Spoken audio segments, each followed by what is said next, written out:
There we go. It's sort of a little bit prophetic being from WA. Welcome to the Boomtown, which is pretty much what WA is considered.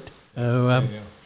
I've got Simon here and you're doing tell us about Simon a little bit, sort of where you're from, how you got involved in what you're doing. Okay, my name's Simon Cartwright, originally from England, but have been in Australia for quite a long time. Member of the Uniting Church here in Rockingham, and chair of the committee which is staging on Good Friday a Passion play, which is an ecumenical event supported by all the Christian churches here in Rockingham, and it begins at midday on Good Friday on the village green. And how long will it go for, Simon? It should last about an hour. We did it last year, and yes, between 45 minutes and an hour. Yeah. We're repeating it this year. We had 600 people there last year. Whoa! And we're hoping to have many more than that this year. How hard has it been to get? We were chatting I was chatting with Jackie, who was here before, and community events. How hard is it to get that message out there that this event is on? Well, radio stations such as yourself are always very helpful. We have a Facebook page which is quite well supported. All the Christian churches have promoted it at their various venues in their services, and word of mouth and social media. So what's your Facebook? Is there a people where you said you had a Facebook page? Yes, it's ecumenical Rockingham ecumenical events. That's the Facebook page, and it has, because we do several events, this is just one of the events, but you can go to Rockingham Ecumenical Events Facebook page and you'll see all about us. So how long have the here we go, ecumenical, if I pronounce that right? Yes, that's correct, yeah. How many so you say it's a Uniting Church, Catholic Church, Anglicans, Baptists, Lutheran, Oh, wow. I mean, there are 15 different Christian churches, maybe more than 15 Seriously? Different Christian churches in and around the Rockingham area, and so we try and Salvation Army, and we try and bring everyone together to support this particular event. I mean, Easter is. It's a Christian event. It is, and it's something that if we can't get behind each other as Christians to support something about Easter, then we're failing, aren't we? So this is something that is important to all of us, and has everybody's support. So what I was going to ask is how difficult, because I'm going back to when my kids went to a Catholic high school, well, primary school and high school, and just as in those days, which was would have been about 30 years ago, roughly, there was almost I want to say divide, but there was very much so in those days, like the Catholic way is the way. I've noticed now that, ever since I left school, but the last couple of years of high school, they actually seem to be more receptive to other denominations. Yes, I think that's right, and I think that's the way forward. At the end of the day, we're all Christians. We all have the same textbook, which is the Bible, and we use the same text. So we're fundamentally people who believe in Jesus Christ and believe in the good news that the Bible shares. So we should do more things together, and this ecumenical Rockingham ecumenical events started to promote the Passion Play last year, which was the first one that Rockingham did. We then did a Carols by Candlelight on the foreshore for Christmas, and now we're doing our second Passion Play. So we're moving forward, and yeah, it's a movement which hopefully will grow, because we're better doing things united than we are doing things. Well, that's true, isn't it? Like you need. It's almost like, yeah, you're all on the same boat. You just got to get, and it's good that all these different denominations are these days a little bit closer. So Simon, what drew you into Christianity?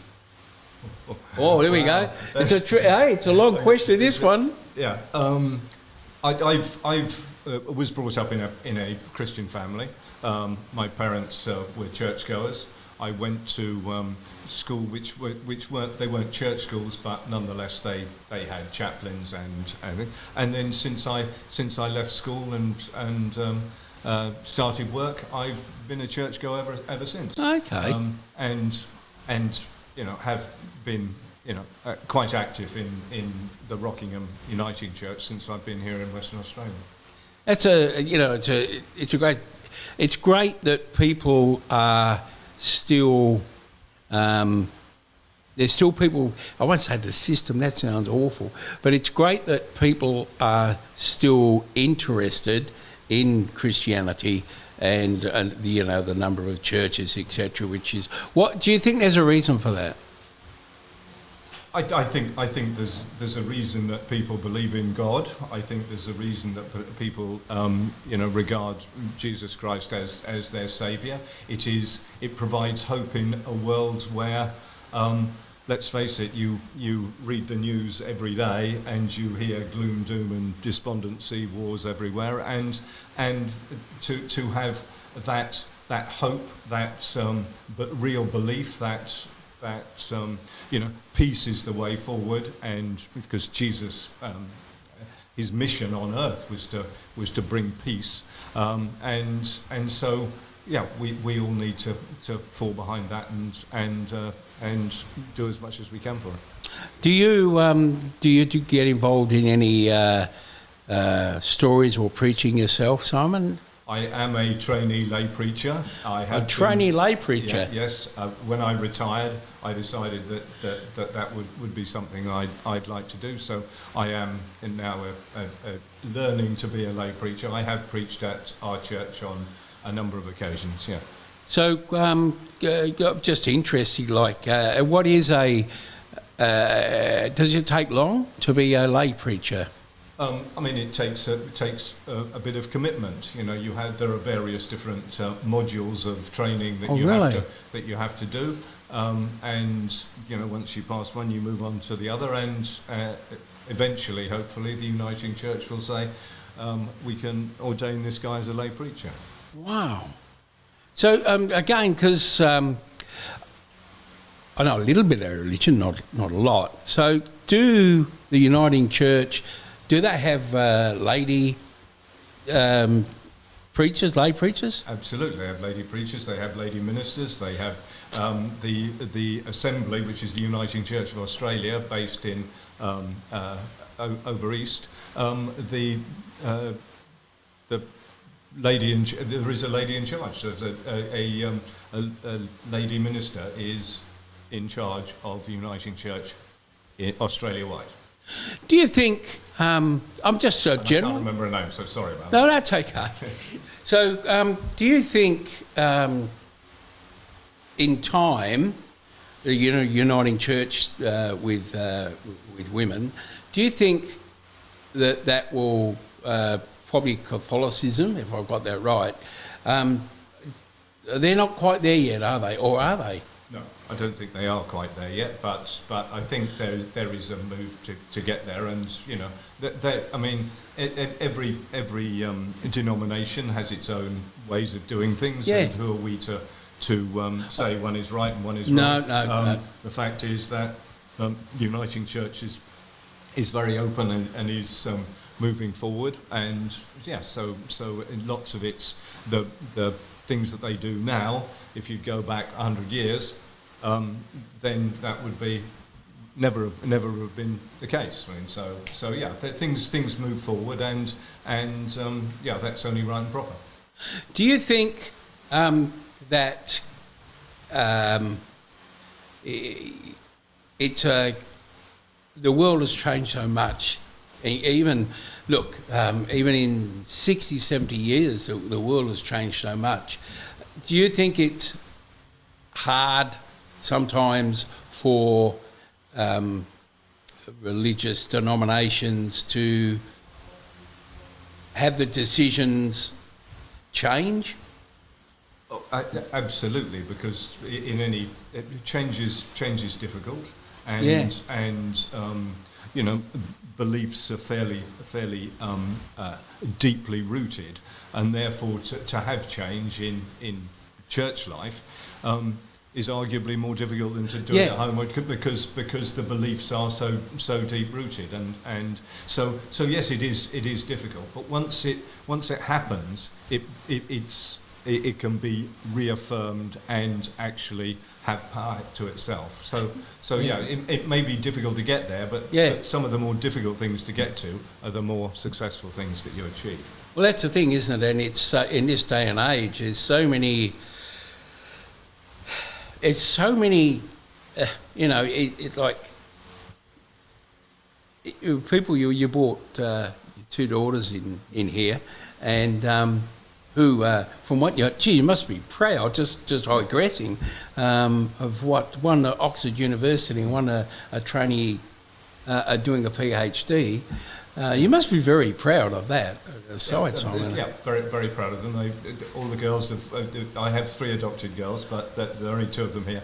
But one of them is working up in the city. But yeah, very proud of them all. They've achieved great things. From orphanage in China to be wow. Successful young ladies is just inspiring.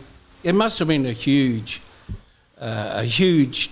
part of your life to get girls from an orphanage into Australia, and it must have been a big part of your life. Oh, huge part, and the most rewarding part.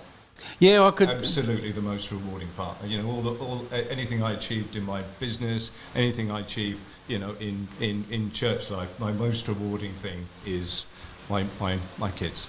I think it's great. I really do. And I can see their smiling faces too, which is it's really good, because they look genuinely happy and content. So there must be a bit of in all fairness, must be a big of a, like you say, a very proud moment for you, Simon. Yeah, absolutely. So we've got this thing again. We'll just reiterate when it's on. Okay, it's at 12 noon on Good Friday. That's in 2 days' time. At the Village Green in Rockingham.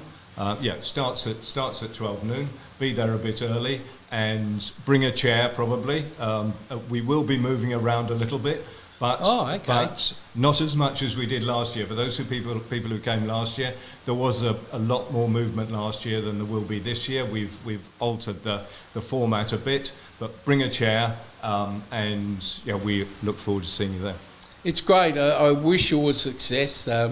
Thanks for coming in and sharing this time with us, Simon. Is there anything else that you would like us at IPL to discuss, whether it be your church or whatever, just feel free to mention it. No, you've been very gracious, and I've enjoyed talking to you, and I'd just like to wish all your listeners a very blessed Easter time, and because Easter, the resurrection, is it's what makes Christianity, and so Sunday is the most important day in the Christian calendar.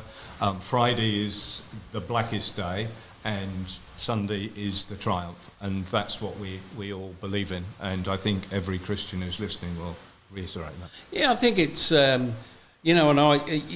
one of those things. Just before we sign off, it's just my personal opinion. Again, you know, if whether it be your Salvation Army, whether it be the Catholics, whether it be Uniting Church, I think I would probably say, look, you're going to get, and it's just fact, it's life, you're going to get bad apples, but you're going to get bad apples anywhere. But I think the basis of what you do is very, very good. You know, you're very peaceful, you're trying to do the right thing by people, you're helping people, you know, and I don't think, whether you're an atheist or whatever, I don't think you can pick fault with that. Like if you're somebody who doesn't believe, you go, well, you know, these people are trying to do good. Like, and that's what I think is great. Okay, thank you. We do try and put our best foot forward. Not, as you say, not all the time, but we try and put our best foot forward. That's it. And think about the general population. Yeah. Thanks again, Simon and daughters, for coming in, and best of luck with Friday, Simon. Okay.